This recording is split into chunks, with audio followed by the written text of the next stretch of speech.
والسلام على المرسلين والحمد لله رب العالمين. السلام عليكم ورحمة الله تعالى وبركاته. بسم الله الرحمن الرحيم. الحمد لله رب العالمين نستعين وعلى مولى الدين والصلاة والسلام على أشرف المرسلين سيدنا وحبيبنا وشفيعنا وقرة أعظمنا محمد سيد الأولين والآخرين وعلى آله وصحبه والتابعين وتابع لهم بإحسان إلى يوم الدين. أما بعد. Alhamdulillah, tuan-tuan yang dimuliakan Allah Subhanahu wa taala. Syukur kepada Allah Subhanahu wa taala melimpah rahmat Allah taala, berkat kasih sayang Allah Subhanahu wa taala, melalui syafaat Nabi sallallahu alaihi wasallam. Allah Subhanahu wa taala masih lagi milik saya dan tuan-tuan semua untuk datang ke rumah Allah taala, tempat yang paling Allah Subhanahu wa taala cintai. Ahabbul bilad masjidullah, tempat yang paling Allah Ta'ala suka sekali di atas bumi ini ialah masjid-masjid. Dan tempat yang paling Allah Ta'ala tak suka, benci atas bumi ini ialah pasar-pasar. Jadi syukur Allah SWT pilih kita datang ke rumah Allah Ta'ala untuk lakukan salat fardu, maghrib secara jemaah, duduk dalam majlis ilmu, majlis zikir. Atau dia sebegitu tidak akan menyesal penghuni syurga, melainkan masa yang berlalu di dunia tanpa zikrullah. Ya, bayangkan ahli syurga pun dia boleh rasa menyesal. Kerana apa? Bila mana dia teringat di dunia dahulu, ada waktu yang berlalu tanpa dia mengingati Allah. Yang di syurga ni, apatah lagi fala'udzubillah ahli neraka menyesal. Ada orang cakap kan ahli neraka punya menyesal, Allah Akbar, Allah sahaja yang tahu. Kerana ahli syurga menyesal kerana apa? Kerana dia tak dapat lebih sedikit. Sebab lebih sedikit tu bukan macam kita kan, lebih sikit tu lebih sikit RM2 kita tak mengira. Kalau duit kita ada RM1 kan, orang terlepas RM1 RM2, tak ada beza pun kan kalau kita lah. Tapi akhirat nanti beza dia antara langit dan bumi, satu darjat saja beza antara langit dan bumi.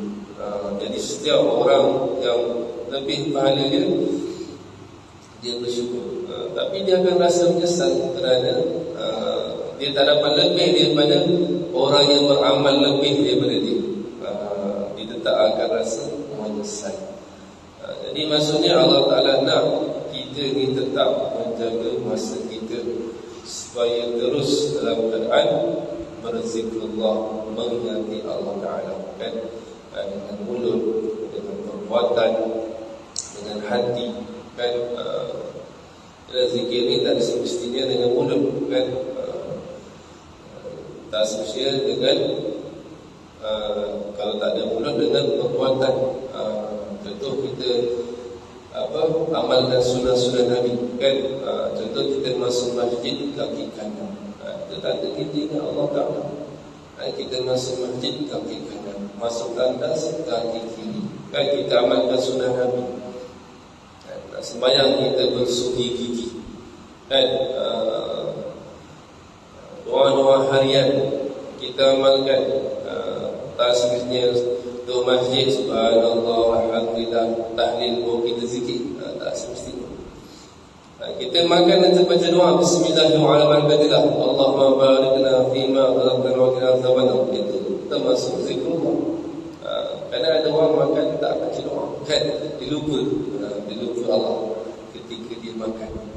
Maka baik itu kita baca doa sebelum makan, selepas makan, masuk tandas, keluar tandas, dengan kaki kiri masuk tandas, keluar tandas kaki kanan. Itu semua melambangkan zikrullah. Pikiran kita, keadaan kita menjaga agama. Jadi sejauh mana kita tinggal dengan perkara itu, sejauh itu sebenarnya kita dalam keadaan lalai daripada mengingati Allah Ta'ala. Maka hendaklah kita sama-sama sentiasa mengamalkan sunnah-sunnah Nabi sallallahu alaihi wasallam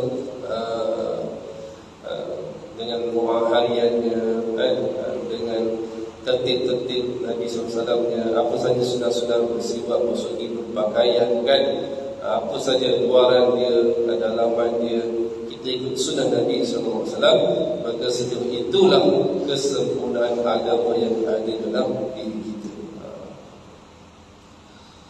Maka bila kita buat benda itu, insyaAllah kita sentiasa dalam lindungan Allah Ta'ala, dalam rahmat Allah Ta'ala, dalam Allah Ta'ala. Allah beritahu, "Qul in kuntum tuhibbunallah fattabi'uni yuhibbukumullah." Kalau kamu semua ni cintakan Allah Ta'ala, maka ikutilah aku. Aku itu siapa? Rasulullah. Ikutlah Nabi SAW. Maka yuhibbukumullah, maka Allah akan cinta pada kamu, wa yaghfir lakum dzunubakum, Allah ampunkan dosa-dosa kamu. Jadi sebab itu orang yang ikut Nabi SAW, dia takkan sesat. Dengan ikut cara yang betul, dia ta'assub, malah dia ta'assub dengan Nabi SAW sekalipun, dia takkan sesat. Malah Allah akan melorongkan dia ke jalan yang hak, jalan yang benar. Maka kita sama-sama, saya ingat diri saya sendiri, tuan-tuan dan puan-puan semua, untuk sama-sama kita amalkan sunnah-sunnah baginda Rasulullah SAW. Maka solat berjemaah ni termasuk sunnah Nabi. Solat berjemaah, duduk dalam majlis ilmu, majlis zikrullah, termasuk sunnah-sunnah Nabi SAW. Baik, insyaAllah kita sambung semula pengajian kita, kitab Adillatul Nafiyah Syarah bagi Risalah Jamiah. Yang kemarin kita dah bincang tentang syarat sah solat, iaitu kita bincang kemarin tentang yakin masuk waktu baru boleh sembahyang.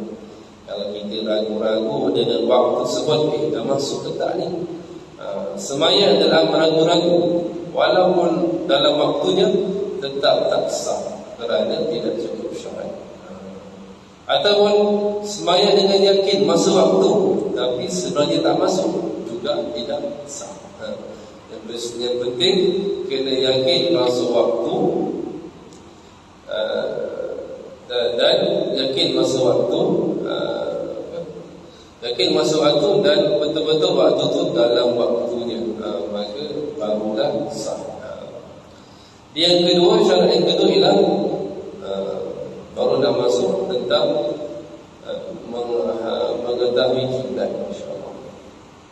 Qala musannif rahimahullah wa nafa'ana bihi fi dzalik amin. Wa ishtaratu, dan disyaratkan apa? Ma'rifatul qiblah, menghadap kiblat. Wa yajibu, dan wajib apa? Satrul aurat, menutup aurat, bisatir, dengan satu penutup, tahirin, yang suci, mubahin, yang boleh. Wajibu, dan wajib raf'un najasah, mengangkat najis, minat thawb, daripada pakaian, wal badan, dan badan, wal makan, dan tempat.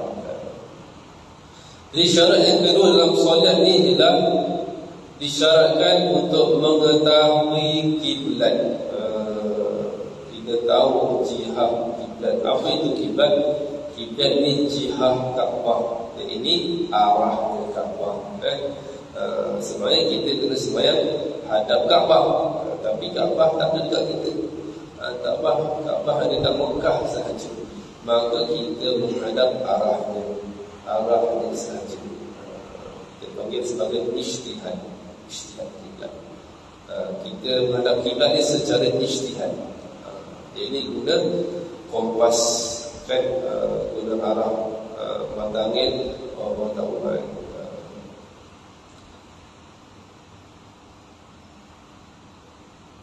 Maka diberitahu wal maradu bil kiblah, yang dikendaki dengan kiblat itu ialah al-Ka'bah wa hawaha, dan apa yang sekitarnya, ilal ardis sabi'ah, sehingga ke bumi yang ketujuh.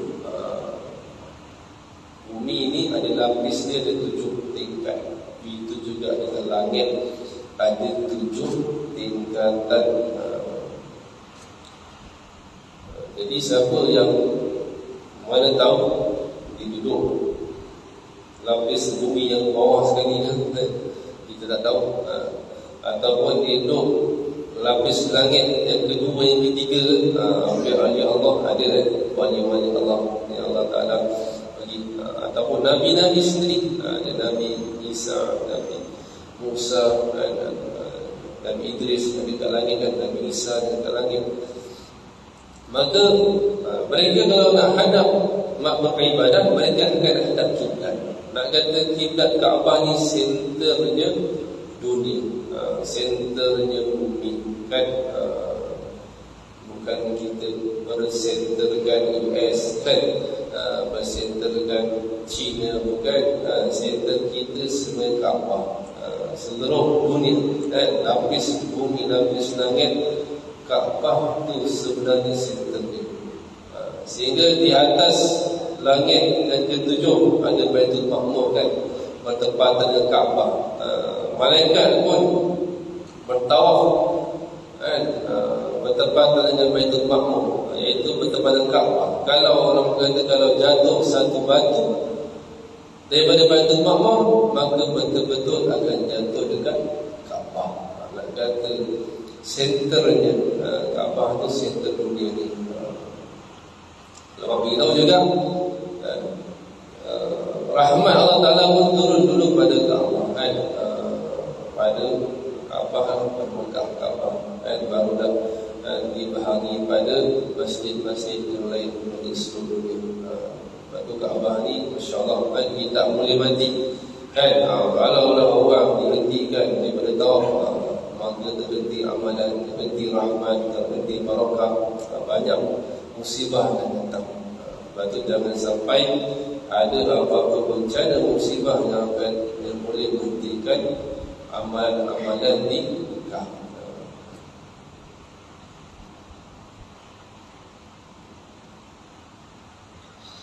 Kaifiyah istiqbalul qiblah al-muslim musalli. Maka cara-cara menghadap kiblat bagi orang yang sembahyang. Maka idza kana qa'iman aw qa'idan fa bil sadr. Kalaulah dia sembahyang berdiri atau duduk, maka yang dia kena hadap kiblat tu adalah dadanya. Kepala dia boleh kan, boleh kanan atau kiri tak batal kan. Kaki dia misalnya dia capah jadi kan, tak batal. Tapi dada dia tak boleh. Dada dia kena hadap kiblat. Kalau berpaling ke kiblat batal. Kepala pula kalau dia toleh dengan niat main-main pun boleh batal. Tapi kalau dia toleh pandang sekejap, toleh kiri pandang sekejap, tak. Kalau contoh sebab jaga barang boleh, tapi kalau saja-saja makruh. Tapi kalau main-main batal. Kalau dia muqaddi'an, kalau dia mengiring, sembahyang mengiring, maka wajahnya yang kena hadap kiblat kan. Mengiringlah pakai apa, sebelah tulang rusuk kan. Maka yang kena hadap kiblat tu adalah wajahnya. Jadi dia kena melintang macam tu, wajahnya harus dekat sana kan. Tapi kalau dia mustalqiyan, terlentang, dia terlentang dia tak boleh nak giring, sakit sini, tak kuat, alas dengan tulang rusuk ni dia tak kuat, maka dia baring terlentang. Maka dia kena hadap kiblat pakai kaki, tapak kaki dia. Jadi dia baring hadap sana, baring di sana. Maka kaki dia itu yang kena, tapak kaki dia itu yang kena hadap kiblat. Jadi yang kita paksakan, dia dah tak boleh baring, kita bangunkan dia juga. Dia dah tak boleh bangun, dia semayang baring, kita bangunkan dia juga. Sebab orangnya dah dia kira tak apa.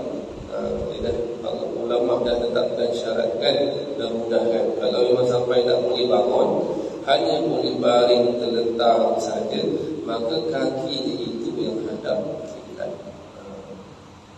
Itu juga setengah orang yang simen kan, kaki dia jadi simen dia tak boleh bengkok kan, dia nak juga jadi turun tapak kaki sebagai tapi kalau dia boleh bangun tetap ada dia lah, tapi dia boleh tunjukkan kaki dia ke arah kiblat kan. Tapi kalau orang yang tidak ada uzur, saja hadap kaki dia ke arah kiblat, itu antara adab yang tidak elok kan, sebut adab kan. Kalau dia tak ada keuzuran, hadapkan kaki dia ke arah kiblat, maka itu adalah sebut adab yang tidak elok. Maka muratib ma'rifatul kiblat, maka ada susunan untuk mengetahui arah kiblat. Pertama dengan yakin. Pertama kita hadap kiblat dengan yakin, ai ilmu binahwi ru'yah. Jadi tahu, contoh seperti melihat ni orang yang ada depan Kaabah. Jadi dia memang hadap kiblat dengan yakin, sebab Kaabah memang betul depan mata dia. Maka kedua, bi khabari thiqah an ilmin, dengan perkhabaran orang yang terpercayai yang mengetahui arah kiblat. Thiqah ni syarat dia pun tak boleh fasik, dia mesti tak buat dosa kecil berterusan dan tak buat dosa besar, baru kita kira thiqah. Jadi kalau dia beritahu kita arah kiblat dengan ilmu dia, maka kita kena ikut. Ketiga dengan ijtihad, bil diwasilah awal tadi, dengan kompas dan sebagainya lah, bil wusilah awal tadi. Yang keempat dengan tablidul mujtahid, dengan mengikuti orang yang berijtihad. Dan kita ni dekat masjid, kita tak cari pun arah kiblat, memang dah siap. Maka kita tak boleh, kita mengikuti orang yang dah tetapkan. Ataupun juga kita ni kategori bi khabar thiqah, dengan khabar thiqah, kerana masjid kita memang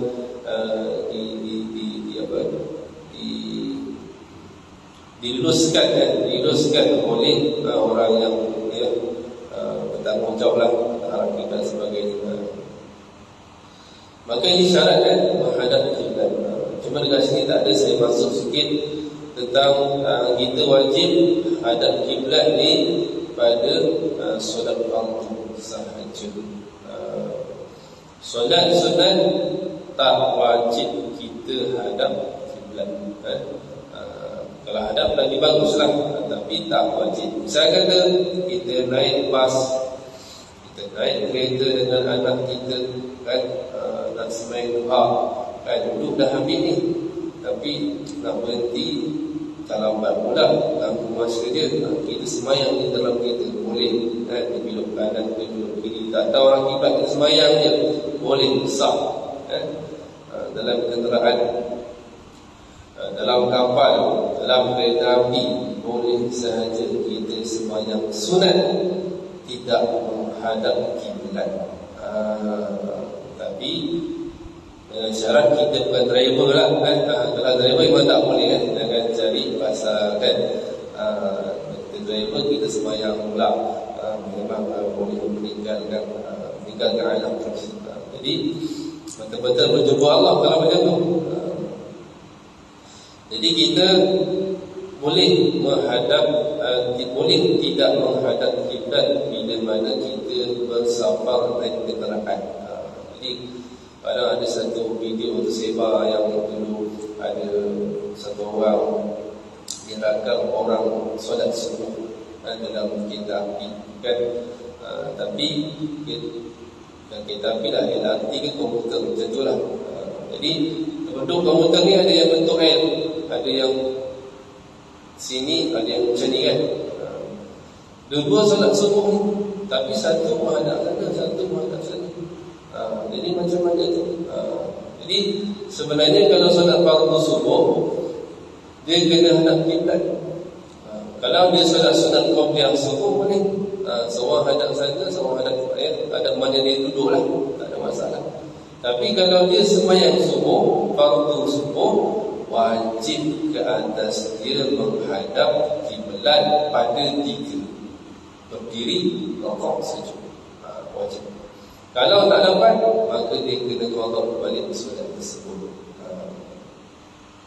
Maka jangan kita senang-senang kita buat anggapan teruslah selama waktu. Padahal kita ada saja pilihan. Sama ada kita sembahyang subuh dulu baru naik train, ataupun lepas train atau lepas LRT itu baru kita mana cari stesen sekejap sembahyang. Itu kan kita ada pilihan untuk sempurnakan perintah Allah tersebut. Bukan kita gesa-gesa dalam bab ni tiba masa sembahyang dalam train, padahal tidak ikut arah kiblat. Maka kalau solat fardunya kena qada semula.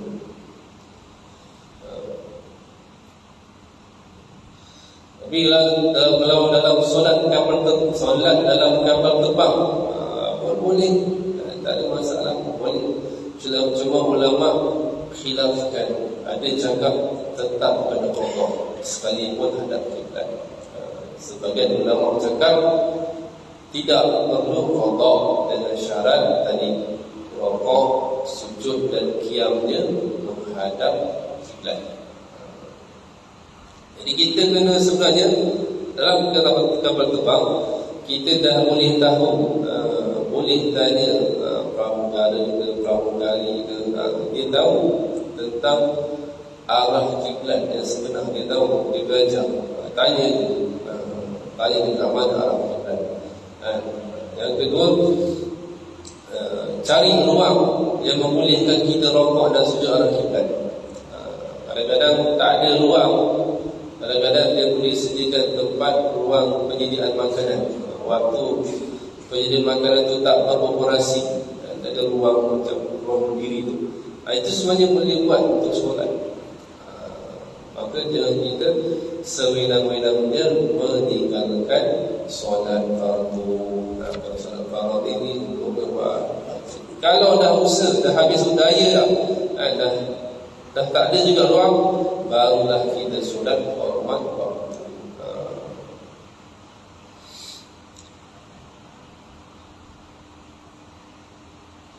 Jadi yang ketiga, kita wajib menutup aurat. Dalam sembahyang kita wajib tutup aurat. Apa itu aurat? Aurat lughatan dari segi bahasa dan nafsu, kekurangan. Jadi orang yang tutup aurat sebenarnya dia menutup kekurangan atau keaiban. Hebatnya Islam kan. Jadi wanita tutup aurat tu sebab dia tutup kekurangan dia. Kalau dia buka aurat dia buka, tunjukkan kekurangan dia. Makin banyak dia buka aurat, makin banyak kekurangannya, keaibannya yang ditunjuk. Jadi Islam sangat memelihara kesucian marwah. Sebab itu aurat wanita jauh lebih besar daripada aurat lelaki. Jadi aurat yang dari segi syarak ialah ma yajibu satruhu wa yahrumu nadhar, sesuatu yang wajib ditutup dan haram dipandang. Ini bagi orang lain, wajib ditutup untuk diri dia dan haram dipandang oleh orang lain. Itu namanya aurat. Maka aurat ni ada 4 kategori. Pertama, aurat antara lelaki dengan mana-mana manusia. Laki dengan laki ke, laki dengan perempuan ke, dengan apa saja, aurat dia sama saja. Ma baina surah wa rukbah, apa yang antara pusat dan lutut, itu aurat bagi lelaki.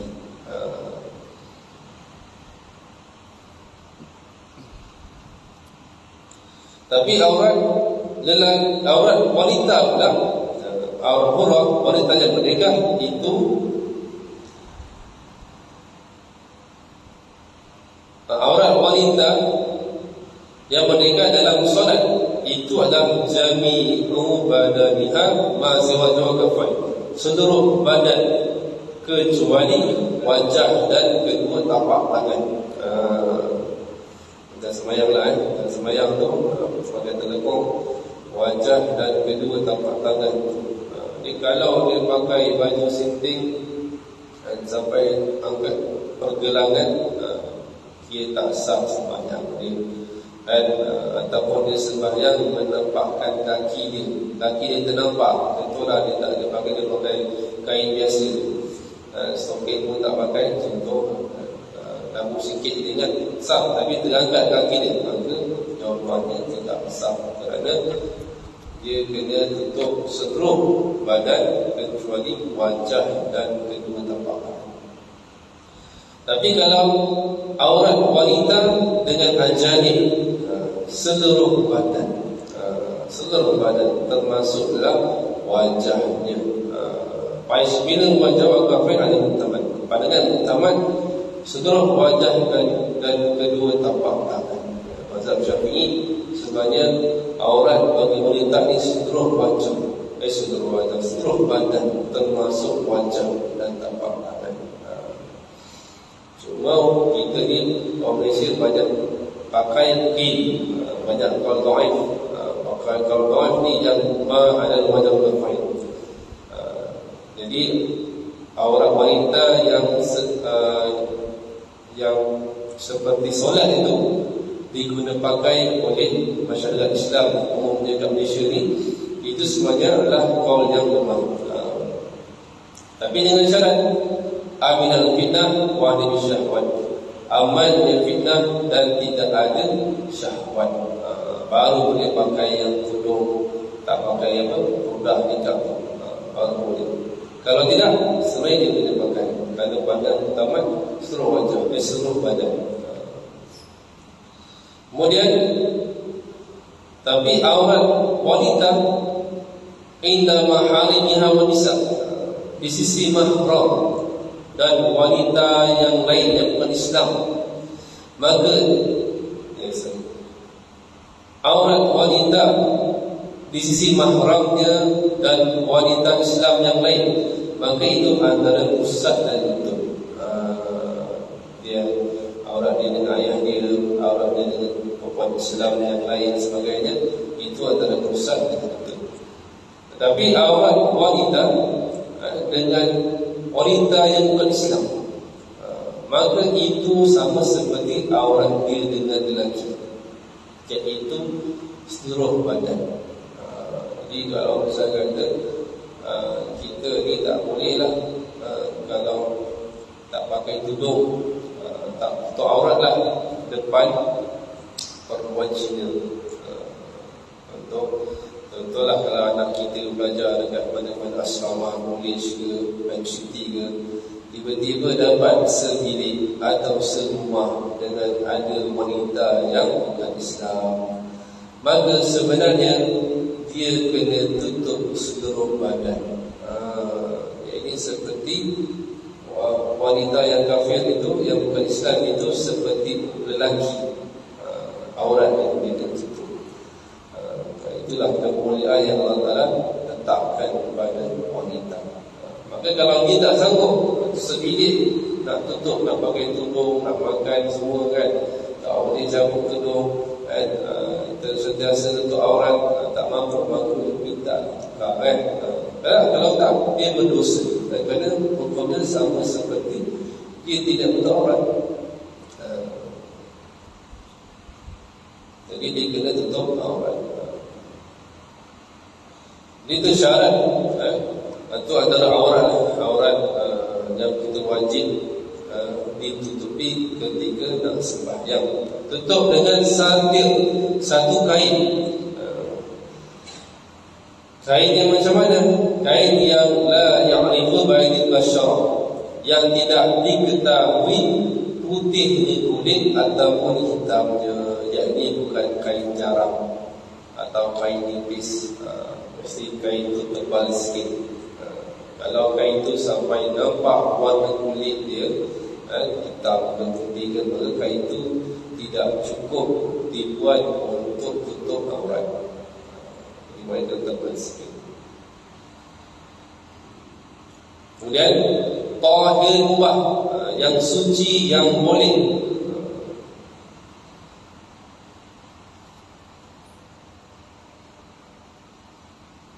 Jadi ghairul maqsud, yang bukan dicuri, bahasa kita dighasab.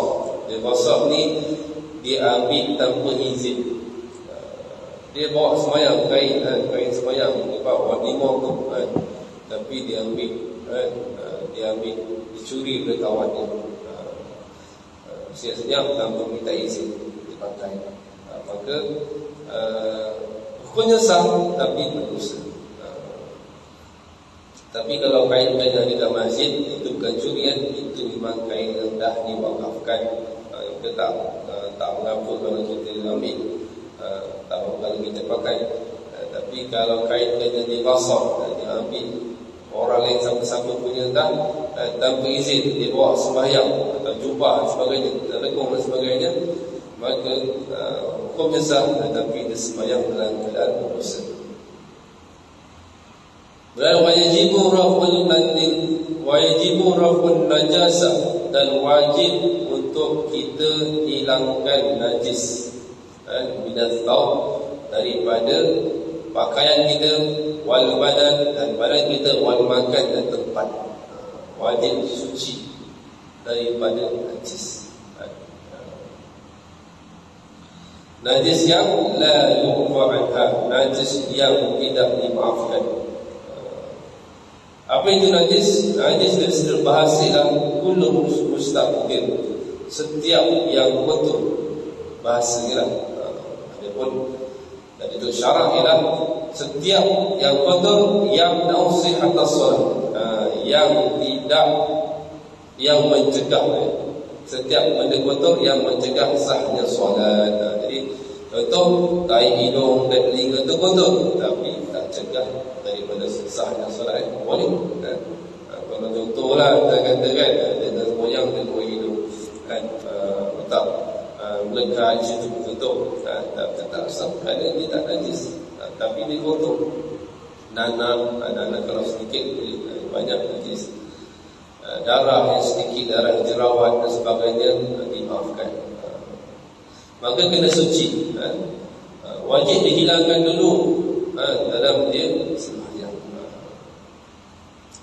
Maka kita ni tak boleh menanggung najis. Contoh, kita pun sebagai kata imam kebilan, imam lah, kita pakai mic yang sambung wire.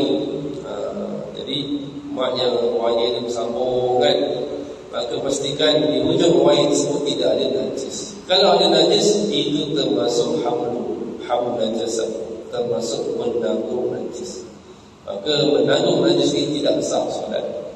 Itu juga tentang satu orang yang bawa anak kecil, anak kecil yang ada pakai pampers.